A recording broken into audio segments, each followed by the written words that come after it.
Bonjour et bienvenue à toutes et à tous lors de ce webinaire où nous allons voir comment Giropharm a pu améliorer sa prospection et fidéliser son réseau de pharmacie. Je suis Ulrich Egui, chef de produit Galigeo sur l'offre efficacité des forces de vente et terrain. Et je suis en compagnie de Céline Morvan, que je laisse se présenter. Bonjour, c'est Morvan, je suis chef de projet CRM et Salesforce chez Giropharm, donc chef de projet depuis 2 ans et utilisateur de Salesforce depuis 5 ans. Et pourriez-vous nous parler un petit peu de Giropharm pour commencer? Oui, Giropharm est une coopérative qui a été fondée en 86. On est 578 pharmacies. Donc on a un credo, on est créé par et pour les pharmaciens. On essaie d'avoir tous la même vision commune du métier, c'est-à-dire centré sur l'accompagnement du patient et sur la pharmacie clinicienne. Au niveau d'équipe commerciale, on est à l'heure actuelle 21. Donc, ils sont tous sous la responsabilité du directeur commercial. Donc, on a 3 directeurs régionaux avec 18 conseillers commerciaux. Donc, on est sur toute la France et on a du coup 6 conseillers par région. Ces 18 conseillers, ils ont une double mission, c'est ça? Nos conseillers ont donc la mission, en premier lieu, d'accompagner nos pharmaciens adhérents, donc dans toutes les démarches autour de leur officine et de l'amélioration de leur chiffre d'affaires, de leur présentation, de leurs chiffres en général.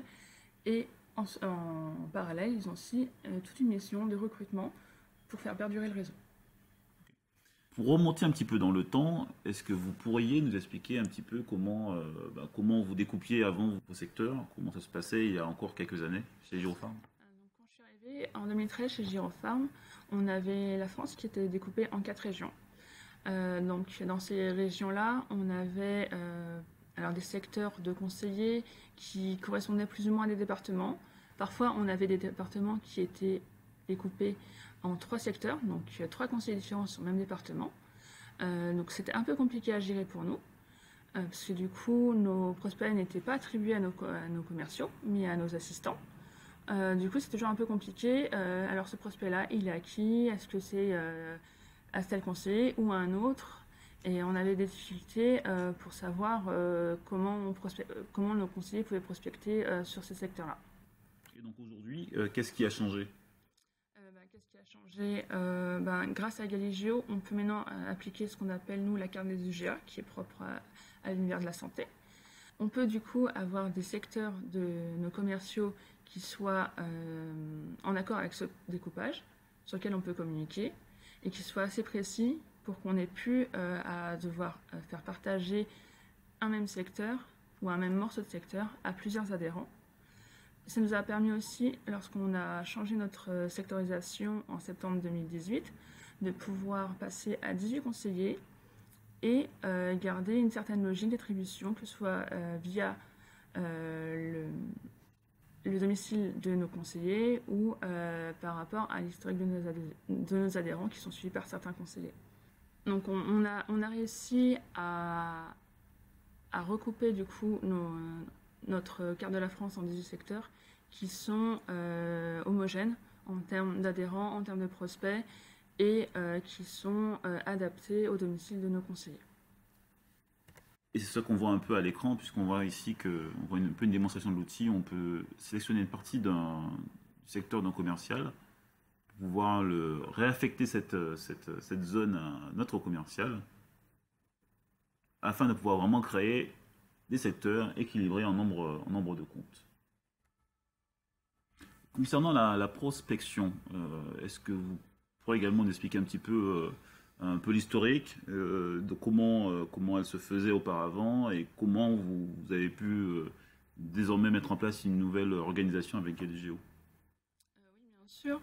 Du coup, avant Galigeo, nos conseillers, quand ils étaient en intervention sur le terrain, sur leur téléphone, se basaient plutôt sur des sites comme l'Ordre des pharmaciens ou les pages jaunes pour voir les pharmacies à proximité, ce qui était un peu contre-intuitif par rapport à notre utilisation du CRM, parce que le CRM, du coup, manquait d'informations. Avec l'arrivée de Galigeo, alors déjà en tout premier lieu, on a pu corriger toutes les adresses et géocoder toute une pharmacie pour bien les faire apparaître sur les cartes. Donc, géocoder, pour expliquer, c'est bien pouvoir trouver les coordonnées géographiques d'un point précis grâce à l'adresse. C'est ça, tout à fait. Du coup, grâce à tout ce travail-là, nos conseillers ont quand même une meilleure compréhension de leur secteur, donc une meilleure visu de qui sont ses prospects, qui sont ses adhérents sur une même carte. Ça lui permet aussi de pas trop prospecter aux alentours des pharmacies adhérentes pour pas non plus induire de la concurrence. On peut aussi voir plus clairement quelles sont les zones où on n'a pas d'adhérents pour essayer du coup de faire un peu plus de prospection sur ces zones-là pour étendre notre réseau. Et notamment grâce au filtre, puisqu'on peut filtrer par exemple sur le chiffre d'affaires des pharmacies qu'on a renseigné au préalable dans notre CRM, dans Salesforce.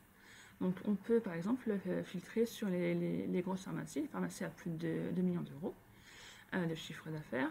Donc on peut organiser du coup des tournées, donc en se basant sur nos filtres. Donc par exemple, si je filtre sur toutes les pharmacies qui sont à plus de 2 millions d'euros, je peux après prévoir une tournée pour aller les visiter, par exemple sur une après-midi, pour essayer donc, de me faire entrer ces pharmacies-là au sein du réseau. Et vous me disiez également qu'ils pouvaient mieux suivre les pharmaciens. En tout cas, ils avaient une fréquence de visite attendue auprès des pharmaciens. Est-ce que vous pourriez m'en dire un peu plus? Oui, selon les niveaux de cotisation, on va jusqu'à 5 à 6 visites par an pour nos pharmaciens. Donc pour nous, on a une grosse attente là-dessus, puisqu'on doit quand même les suivre et on doit s'assurer que les visites soient relativement espacées pour ne pas aller 2 fois dans la même semaine auprès du même pharmacien. Donc là aussi, Galigio nous a bien aidé, puisque du coup, maintenant qu'on peut caler nos rendez-vous de prospection en même temps que nos rendez-vous d'adhésion, pas sur les mêmes journées en demi-journée, on peut maintenant avoir une meilleure visibilité de ce qu'on fait. Donc on voit bien à l'écran. Donc ce qu'on voit à l'écran, c'est ça, c'est qu'on peut organiser sa tournée, donc choisir quelle pharmacie on a envie de visiter dans la journée ou dans la semaine. On se dit ok, je vais voir cette pharmacie A, cette pharmacie B, cette pharmacie C, les sélectionner sur la carte et générer un itinéraire optimisé. C'est ça. Et on peut même choisir par quelle pharmacie commencer. Ce qui est pratique dans notre cas, puisque généralement ils sont la matinée déjà chez nos adhérents. Voilà. Donc ce qu'on voit ici, c'est bien de pouvoir ajouter un rendez-vous pour pouvoir visiter une pharmacie adhérente. Et ces rendez-vous, ils arrivent dans le calendrier Galigio qui est également synchronisé avec Salesforce. Donc là, en fait, le conseiller a vraiment une vue sur tous les rendez-vous qu'il devra effectuer dans la semaine et voir. Ils sont planifiés de combien de temps à l'avance, ces rendez-vous? Ça dépend. Quand on parle de nos rendez-vous près de nos adhérents, on essaye dans la mesure du possible de les planifier à l'année. Mais bon, généralement, on essaye de les planifier, on arrive à les planifier 2 ou 3 mois à l'avance. Et concernant la prospection, quand on est sur du sans rendez-vous, généralement, on les prévoit le lundi pour la semaine. D'accord. Alors, ce qui est vraiment intéressant, je trouve, c'est que l'usage de Galigio s'est étendu au sein de Giropharm, puisque différents départements ont désormais fait appel à, à vos compétences pour créer de nouvelles cartes. C'est ça. Du fait de mon poste, j'ai quand même un rôle assez transverse, donc je suis souvent en train de discuter avec l'une ou l'autre des directions. Et dès qu'on me remonte un problème de cartographie, de placement sur une carte, etc., moi je rebondis toujours sur du Galigio, puisque je sais qu'on a les données dans le CRM, et que Galigio est lié au CRM, je peux exploiter la totalité de mes données. Par exemple, on avait des pharmacies qu'on devait identifier pour savoir si elles étaient en vente, c'est-à-dire qu'on s'est basé sur l'âge de nos titulaires. C'est ce qu'on voit à l'écran. Oui, tout à fait. Donc, on voulait savoir lesquels de nos titulaires étaient proches de la retraite pour pouvoir les faire matcher avec ce qu'on appelle nous notre offre gyrotransmission et qui nous permet de faire matcher du coup les pharmacies qui vont vendre leur pharmacie dans les prochaines années avec des jeunes installés, des jeunes pharmaciens qui souhaitent eux acheter une pharmacie. Donc ça nous permet à nous de pérenniser le réseau et de garder des pharmacies qu'on a déjà dans le réseau, même si les titulaires actuels partent à la retraite. Donc ils peuvent bien, en tout cas les conseillers sur la carte, filtrer les pharmacies, on voit bien hein, par âge, et pouvoir instantanément sur la carte que les pharmacies, on va dire en point de basculement, c'est ça? C'est ça. Donc On essaye d'avoir quand même une petite surveillance là-dessus, même si certains de nos pharmaciens continuent de travailler assez tard. On essaye quand même d'être en amont, avant que l'officine soit vendue, pour que justement on puisse garder cette officine au sein de notre groupement. Une autre carte intéressante est la carte des adhérents en demande de certification. Oui, du coup, nous, on a un objectif de certifier la majorité de notre réseau d'ici 2 ans. Donc, pour nous, c'est très important de voir où est-ce que sont nos adhérents certifiés et notamment sur quelle vague de certification ils se sont engagés. C'est-à-dire que les nouveaux entrants dans la certification ont besoin d'un accompagnement un peu plus poussé, un peu plus spécifique. Pour ça, on doit prévoir avec eux des ateliers. Donc, on essaye dans la mesure possible d'avoir des ateliers physiques, mais pour avoir ces ateliers physiques, il nous faut un certain nombre de participants. Du coup, c'est là que la carte intervient. On n'affiche que la vague qui est concernée, la vague d'adhérents qui est concernée, et on peut voir si on a 5 ou 6 ou 10 ou 15 adhérents sur une zone géographique, et qui nous permettrait de faire du coup un atelier en physique. Et sinon, on leur propose également des ateliers en webinaire en petits groupes pour qu'ils puissent aussi connaître les pharmaciens de leur région. Enfin, une dernière carte que je trouve particulièrement intéressante, puisqu'on voit vraiment les pharmacies qui ne sont pas à l'enseigne, c'est-à-dire qui n'ont pas, si j'ai bien compris, c'est ça, hein, c'est le sticker qu'on va coller sur la vitrine, mais je crois qu'il n'y a pas que ça, non? Voilà, on a plusieurs niveaux d'enseigne, c'est-à-dire que par exemple, vous voyez à l'écran une façade. Donc là, on va avoir toute la façade qui est aux couleurs Giraud avec tous les bandeaux. Pour les pharmacies qui n'ont pas ces façades-là, ce qu'on a fait cette année, c'est qu'on a lancé un kit d'identification nationale. C'est-à-dire qu'on les a recensés sur une carte pour savoir lesquels n'étaient pas du tout identifiés, et on a fait appel à un prestataire pour qu'il vienne apposer des stickers en haut et sur les portes pour quand même avoir une vision nationale de notre groupement. Et on a eu besoin pour l'organisation de la tournée justement de ce prestataire-là, de lui fournir des cartes nous permettant de justifier la proximité de nos pharmacies pour que lui puisse organiser des tournées cohérentes. Donc il n'y a pas que les stickers, on voit bien que par exemple c'est une trousse, c'est ça? C'est ça. Donc ça c'est des offres complémentaires qu'on a qui sont accessibles à la plupart de nos adhérents suivant le niveau de monétisation. Donc on a par exemple là on voit la trousse. Vous voyez par exemple dans la vitrine, on a quelques images, on a aussi tout ce qui est promotion, etc. Donc on a plein de produits que nous on met à disponibilité de nos pharmaciens. Donc là-dessus on est assez complet. Bon là même si on parle que de choses visuelles, mais on est aussi assez complet sur tout ce qui est accompagnement.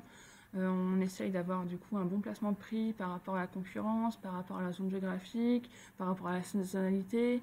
On essaie de les accompagner aussi même sur les saisons, donc avoir des présentations différentes, des PLV différentes suivant qu'on est en été ou qu'on est en hiver, avec aussi un rythme de promotion tous les 2-3 mois pour essayer d'avoir une image de compétitivité auprès des clients.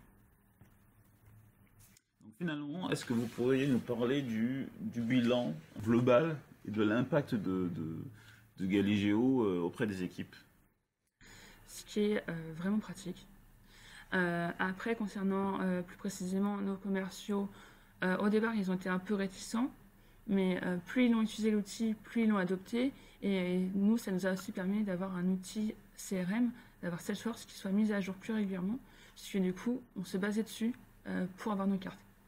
Donc tout le monde a été content, que ce soit au sein du siège ou au sein de l'équipe terrain. Très bien, merci Céline, encore pour votre temps, et merci à tous d'avoir assisté au webinaire.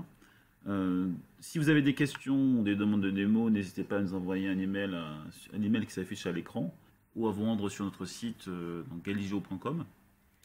Au nom de Galigeo et de toute l'équipe, merci à toutes et à tous de vous être joints à nous, et merci surtout à Céline pour son témoignage. À bientôt.